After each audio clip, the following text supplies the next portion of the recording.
자, 들으실 분들은 들으셨는데 이제 여기 앞에 문 좀 닫아주세요. 네, 문 닫아주세요.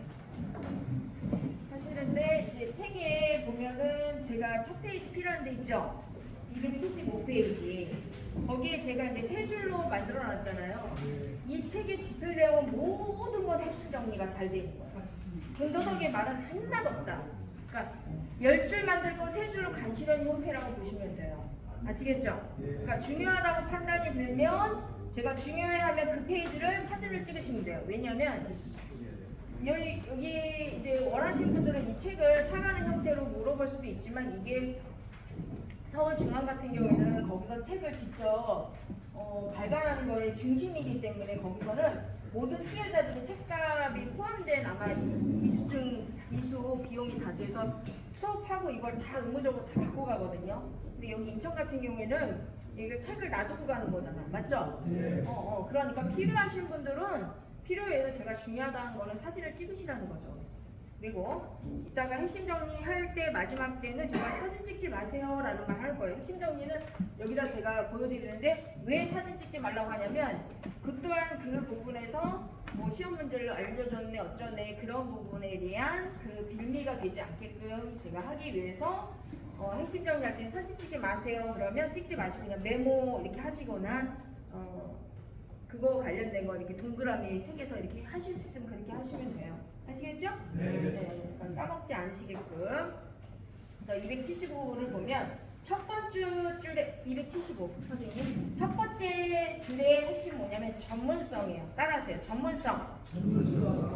여기 계신 모든 분들은 김현주 저라는 사람 만난 이 순간부터 일반 경비에 관련된 부분만 그러면 전문가일까요? 일반인일까요? 자신 있게 한 번 더 시작. 전문가이셔야 돼요. 어깨 한번 피세요. 당당하라. 시작. 당당하라. 내가 어떤 직업의 현장에서 그들이 나를 무시하고 나를 홀대하더라도 내 자신 스스로가 당당하셔야 돼요. 아시겠죠? 내 스스로가 절대로 나는 내 자신을 존중하고 당당하다는 그 내면이 강하게 자리 잡으셔야 사람들이 결정적 때 나를 절대로 함부로 못하는 거예요. 어린아이도 사랑하면 사랑하는 사람의 눈빛을 보고 나를 이뻐하는구나 이뻐하지 않는구나를 알아요. 맞나요? 그런 하물며 여기 계신 성인계의 완숙한 인생 대선배님들도 껴 계시고 젊은 분들도 계시는데 내 스스로가 이 직업과 나의 이와 비슷한 또는 아니면 이것이 아닌 다른 직업을 선택하시더라도 이 업무에 대해서 부끄럽게 생각하거나 내 스스로가 나를 사랑하는 그 내면에 충만하지 못하면 상대가 더 알아차리고 나를 깔봅니다. 아시겠죠? 나는 늙지 않았어. 따라하세요. 시작. 나는 늙지 않았어. 난 아직 일할 수 있어. 시작. 나는 아직 일할 수 있어. 나는 프로야. 따라하세요. 시작. 나는 프로야. 그리고 더 당당하고 싶으면 혀도 굴릴 필요가 있어요. 저 따라하세요. 프로페셔널. 시작. 프로페셔널. 아니 내가 70 먹었지만 말 한마디 했을 뿐이야. 나 프로페셔널이야. 이러면서 발음 한번 유창하게 했더니 경비 관련된 동료들이 나 엄청 똑똑한 줄 알아. 그 발음 한마디에 할 수 있어 없어? 있어요. 아니 영어의 영자 몰라도 내가 프로페셔널 연주 교수가 말해준 대로 나 그렇게 당당하게 했더니 와 우리 동료들이 나 엄청 영어 잘하는 유창한 사람이잖아. 그럼 척정하면 어때요? 그래요 안 그래요? 프로페셔널하게 내가 강의를 받았기 때문에 난 프로페셔널한 사람이야. 난 프로야. 이렇게 말하는 것보다 난 프로페셔널한 사람이야 라고 했을 때 차이는 인지도가 높아질 수 있다 없다? 있다라는 거예요. 다시 한 번 더. 프로이십니까? 프로페셔널한 사람입니까? 프로페셔널하게. 우리 선생님 한번 해보세요. 프로페셔널 해봐요. 선생님한테 박수 한번 주세요. 프로페셔널 해봐. 잘하셨어요. 자, 이 발음에도 매우 중요해요. 혀 짧은 사람들이 발음 어물어물하면 은근히 우리 한국 사람들 무시하잖아. 맞죠? 혀 떼떼대라고 싫어하잖아. 보이지 않는 언어의 소통법에는 기준이 일단은 발음이 분명해야 되고 근데 연배 있는 분들이 의외로 이렇게 임플란트 하신 경우가 많아. 맞죠? 그래서 발음이 부정확하게 전달돼서 뭐야 늙은 사람 와가지고 우리 형 같은 되도록이면 젊어보면 말 듣기도 못 알아듣겠어. 지 혼자 말하는 말아. 사람들은 그렇게 생각하게 만드는 거는 그건 프로의 모습이 아니에요. 몇 마디, 5마디, 3마디를 하더라도 정확하게 마스크 속에라도 천천히라도 정확하게 말하는 발음 연습이 기본이에요. 우리가 제가 공공기관에 또는 많은 사 관련된 용역회사에 관련된 관리자들을 끽해봐야 나이 많아봐야 70년생, 69년생, 71년생 남성들입니다. 그러면 죄송하지만 본인들이 뭐 박사학위 갖고 있다 아니면 뭐 고졸 출신의 본인이 20, 30년 중간관리자 경력이 있다 무슨 의미가 있습니까?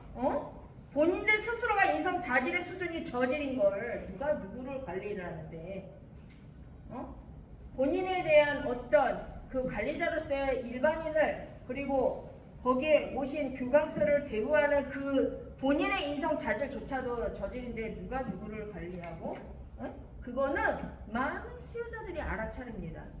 무슨 말인지 아시겠죠? 여기 계신 분들이 연주처럼 박사학위 받아서 뜨거운 눈빛으로 잘 바라봐 주시는 것 같아요. 천만에요. 사람은 강의를 듣지 않았어도 강의를 듣는 대학 강당에서 맨날 공부하는 대학생 아니라도 여기서 3일차 할 때 누구 교수는 강의 잘한다. 누구 교수는 지 혼자 떠든다. 뭐라고 말하긴 하는데 그냥 말귀 못 알아듣겠다. 등등 아마 여기서 다 평가하셨을걸요? 맞아요? 틀려요? 초등학교 1학년 아이들도 공부 자기가 가르치는 담임 선생님, 못 가르치는 선생님 다 구분할 줄 압니다. 무슨 말인지 아시겠죠? 더 오히려 매서운 평가자는 여기 계신 수요자분들이세요. 그래서 여기 계신 분들 스스로가 내가 나이가 먹지 않고 설사 먹었다 하더라도 연주가 얘기하는 거 그래 서비스를 모르는 사람이 어디 있어? 맞아요? 틀려요? 중간관리자쯤 하면은 교육시키고 전달하다 보면은 우리 교수들 흉내내면서 아이까지 급은 서비스 윤리 뭐 차고 넘쳤어요 뭐 그렇게 말하지? 차고 넘쳤어? 근데 감동시킬 수 있고 경찰청이고 국가에서 인정하는 사람은 몇 안 돼요. 맞아요? 틀려요? 그럼 그렇게 잘났으면 본인이 하세요. 왜 안 하는데? 왜 안 하냐고? 국가에서 그 일을 인정하지 않으니까. 이게 현실이에요. 그러면 남을 그렇게 일명 까대는 걸 하면 안 되는 거예요. 결국엔 본인의 화살이 돼서 본인의 발등을 찌를 날이 반드시 옵니다. 인권? 무엇이 인권인데요? 뒤에서 절대 뒷담화해서는 안 돼요. 우리는 경비 직무를 할 때도 그래 옛날 말에 그래 나라님도 뒤에서 욕할 수 있어. 그럴 수 있어. 사람은 완벽하지 않으니까. 그러나 현장에서 업무를 보는 내가 경비로서 또는 관리자로서 어떤 자리에 있건 그와 관련된 사람들이 있을 때는 1인 2인 모였을 때 얘기하는 걸 맞장구 쳐주거나 같이 가담해서는 안 돼요. 그걸 뭐라고 하냐면 법에서는 저 따라하세요. 명예훼손. 시작. 명예훼손. 만약에 예를 들어서 우리 선생님 성함이 곽창호 선생님이잖아. 근데 예를 들어서 내가 경비야. 그리고 여기 경비 선생님과 친해. 근데 곽창호 선생님이 좀 미워. 예를 들어서 죄송해요. 그래서 둘이 막 뒷담화를 1년을 했어. 그러면 곽창호 선생님이 어떻게 하다 그걸 돌려 해서 뒷담화를 들었잖아. 그럼 곽창호 선생님이 자존감과 그런 이권에 너무 가슴 아파서 그거를 민사법으로 해서 그걸 명예훼손죄로 청구하잖아. 그럼 우리 둘은 그대로 걸려 들어가. 이게 명예훼손죄야.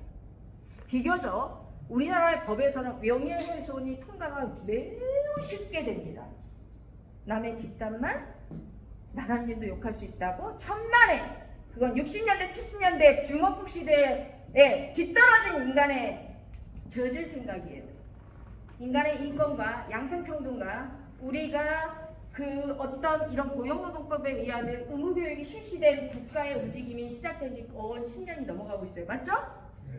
그런 이상은 뒤에서 뒷담화라는 건 반드시 그 사람 이름을 언급한 그 순간부터 명예훼손죄로 들어가시는 걸 상당히 의식을 하셔야 돼요. 무슨 말인지 아시겠죠? 결국에 인간과 인간을 함부로 비난해서도 안 되고 그럴 자격은 아무도 없대요. 이것이 심리학에서도 부모와 자식 관계라도 함부로 너는 이게 틀렸어, 너는 이게 잘못된 거야, 이것이 바로 가는 거라는 이런 말을 함부로 할 수 없는 시대로 바뀌었대요. 단지 우리는 권유해 줄 수 있고 제안해 줄 수 있다는 거예요. 내 경험에 의하면 이 부분은 참 힘들더라 아들아. 이렇게 했으면 좋겠어. 어떻게 생각해?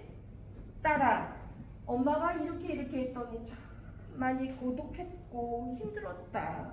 그러니 딸이 어디 가서 이런 부분에서 힘들지 않았으면 좋겠어서 엄마가 이런 조언을 해주는 거야 라는 식으로 대화하는 게 바로 대화의 기술법이에요. 그것이 소통법이라고 하기도 하죠.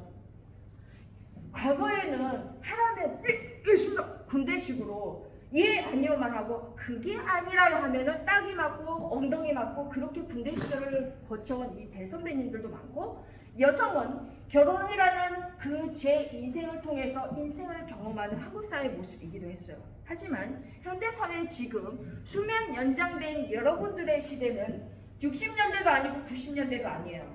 내가 살아 숨쉬는 지금 now 이 시간은 언제요? 2022년도예요. 그럼 2022년도가 원하는 대로 우리는 흐름을 따라가야 돼요. 내가 언제까지나 50년 세대, 40년 세대, 90년 세대를 우기면서 난 이렇게 살 거야 라고 우기실 건가요? 네, 죄송하지만 그렇게 사셔도 돼요. 결국 저 따라하세요. 나만 고독하다. 시작. 나만 왕따 당한다. 시작. 나만 배제 당한다. 시작. 결국 나만 고독하다. 너무 고독해서 돈이 많은 어머님이, 제가 시니어센터에 가서 강의를 했더니 연주 강사야, 내가 여기 방 이거 130씩 내는 거야. 내가 보여줄게. 그래서 강의 끝나고 저를 막 손을 잡고 끌고 가시는 거예요. 휠체어에 앉아 계신데도. 그래서 갔어요. 그랬더니 진짜 요만한 방이야. 그리고 침대 하나 있는데 그 어머님이 1인실 쓰는데 그게 매달 130짜리래요. 정말 외로워서 그런 시니어타운 가시는 어머니 아버님도 있다 없다? 있어요. 그래서 경비 업무라는 잡은 때로는 사람이 그리워서 직업을 선택하는 경비분들도 있다 없다? 있어요. 그러면 제 강의를 들으면서 계산을 하셔야 돼요. 어떤 계산? 직업의 만족도에 대한 계산을 하셔야 돼요. 연주 강의를 듣다 보니 나는 사람이 북적북적거리는 그런 경비 업무를 봐야겠다. 계산. 근데 나는 연주 얘기를 들어보니까 내가 인생의 노하우가 이렇게 많아도 나는 이상하게 좀 성별이 다른 그 말 많은 아주머니들이 참 두려워. 왜 이렇게 살면 살수록 인간을 대하는 게 왜 이렇게 숙제처럼 어려운지 모르겠어. 그러시는 분들은 죄송하지만 똑같은 직무에 200만 원 가까운 돈을 받더라도 야간 업무 쪽으로 선택을 하거나 아니면 컴퓨터를 조금 이렇게 워드 같은 거 독수리 타자 하더라도 그런 거 조금 만지실 수 있고 마우스를 딱딱딱딱 하면서 뭐 검색하는 거를 평상시에도 조금 해보신 경험이 있으시면 그 아파트 중에서도 신아파트 있죠. 신아파트 위에 보면은 그냥 경비 초소가 아니라 왜 중앙 상황실 있죠. 상황실에서 근무하는 걸 뽑는 경우가 있어요. 그러면 그런 분들은 필수적으로 마이크 잡고 안녕하십니까 경비입니다. 입주민들이 담배 피는 거 같고 자꾸 신고가 들어옵니다. 이런 식으로 뭔가 좀 마이크 잡고 얘기할 수 있는 그런 사람, 또 컴퓨터를 딱딱딱딱 그래도 움직일 수 있는 CCTV를 좀 볼 수 있는 사람, 그런 사람들을 요구한단 말이죠. 그래서 또는 나는 좀 이렇게 좀 조용하게 업무를 보고 싶어. 아직까지도 연주가 말하는 그래 경비라는 직업이 수준이 높아졌다고 하지만 이상하게 아직도 내가 자신감이 없어. 그러면 그냥 난 모르게 내가 조용히 경비하고 싶다 그러면 그냥 1인만 뽑는 야간 업무 경비도 뽑아요. 근데 워크넷 같은 경우에는 뭐냐면 야간 업무 경비 60대 이상 뽑습니다 이렇게 친절하게 올리지 않아요. 제가 워크넷을 통찰한 사람이에요. 그러면 팁을 하나 드릴게요. 워크넷에 검색을 하더라도 뭐 이런 거 있잖아. 야간 사감 선생님 메모해. 듣고 까먹으니까 메모하시는 거예요. 메모하는 사람이 이기는 거예요. 뭐라고 검색하라고요? 야간 사감 선생님. 사감 선생님. 그렇게 치면 60대 이상의 남자를 뽑는데 수도꼭지나 전기 약간의 기술을 할 수 있는 사람을 뽑아요. 그리고 1인을 뽑아요. 그리고 6시간 주무시게 해드려요. 그리고 230 줘요. 그거 결국은 뭐냐면 경비 뽑는 거예요. 무슨 말인지 아시겠죠? 그런 좋은 그런 경우도 있어요. 그러면 그거에 대해서 잘 활용하신 분들은 거기를 다른 사람 다 제치고 그런데 취업할 수 있겠죠. 그러면 경비 이수증 받아놓고 그렇게 가면 많은 도움이 되겠죠. 그러면 조용히 그냥 남들 친구들 모르게 조용히 그 경비하고 싶은 분들도 있을 수 있어요. 그래요 안 그래요? 단지 꼭 부끄러워서가 아니라 괜히 남의 의식하는 거가 싫은 거야. 그럴 수 있죠? 왜냐면 제가 잠실 롯데에서 20대 30대 보안 사원들을 교육하다가 한 가지 팁을 얻은 게 뭐냐면 20, 30대 젊은 그들이 보안 업무 볼 때 남들이 많은 그 로비에서 인사하고 다 이렇게 무슨 보디가드처럼 딱 그러고 있는 것 자체가 때로는 있잖아. 진짜 아니면 젊은 사람들 얘기하면 쪽팔려서 그거 있는 거 서서 있는 것조차도 못하는 젊은이들이 있다 없다? 있대. 그리고 현장 실태를 보면은 20대건 30대건 80대 가까운 이런 분들이 가장 공통적인 게 뭐냐면 동료 꼴보기 싫어서 일을 때려치는 경우도 있다라는 거. 있다 없다? 응. 고객 때문에 스트레스를 받고 서비스를 몰라서 그만두는 것이 아니라 동료 같이 일하는 그 로테이션 되는 가운데도 꼴보기 싫어하는 사람 때문에 그만둔다고요. 이해하시겠죠? 그래서 서비스 직업윤리 할 수 있는 사람 모르는 사람 없어요. 하다못해 요즘에는 유치원생 어린이집에 다니는 3살 4살 어린이도 서비스가 뭔 줄 알아요. 서비스 별거 있나요? 인사 잘하는 거, 웃어주는 거, 싸우지 않는 거, 그 자체가 서비스입니다. 맞아요 안 맞아요? CS 소통이 뭔데요? 예의 바르게 우리가 커뮤니케이션 하는 게 CS 소통이에요. 그러면 3살 4살 어린이집에도 저희 같은 전문가가 가서 하지 마세요, 만지지 마세요, 언어폭력하지 마세요, 정서적 폭력 이거를 가리키는 게 저 같은 전문가인데 언제까지나 우리가 뒤처진 세대에 흘러면서 나는 60대니까 네가 먼저 인사해야 돼 이런 자세로는 절대로 직업을 이어갈 수 없다. 언제까지나 우리가 가부장적인 세대에서 한국 사회에서 배워온 그 방식으로 내가 가장인데 내가 여자들이 말이냐 이렇게 기가 세가지고 되겠어? 이걸로 고집해서만 되는 세대가 아니라는 거죠. 10번 중에 한두 번은 카리스마 리더십을 발휘를 하되 그 중에서 8번, 7번은 부드러운 리더십. 따라하세요. 시작! 부드러운 리더십을 발휘를 하셔야 한다. 그래야 내가 존중하는 삶이 실천이 되고 나를 따르는 사람이 많아지더라. 결국 내가 CS 소통을 하고 서비스를 하고 직업윤리를 실천하는 비법은 나 스스로가 나를 존중하는 것부터 바라보는 시점이 돼야지만 그게 가능하더라.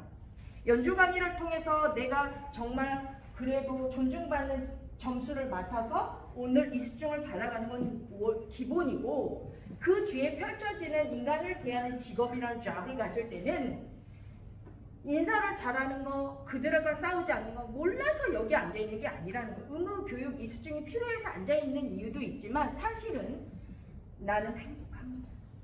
나는 내 자신을 존중했는가? 나는 내가 자랑스러운가? 나는 스스로가 나를 잘 살아왔다고 나 스스로에게 토닥이를 하였는가를 바라봐야 된다는 거예요. 내가 내 자신조차도 존중하지 않고 내가 나를 항상 홀대하면서 살아온 내가 누가 그거에게 웃어줍니까? 안녕하십니까? 오늘 새로운 경변입니다. 안녕하십니까? 아유 어디 편찮으신가요? 아이 감기에 걸리신 것 같은데 쌍화탕 하나 사드릴까요? 경비원으로서 그런 말이 나올까요? 천만에요. 내가 쌍화탕 하나 1,000원짜리 하나 사 먹을 여유가 없는데 입주민 대표 가서 어머 경비원 선생님 안녕하세요. 아이고 멋지셔라. 오늘 첫날인가 봐. 아이 근데 내가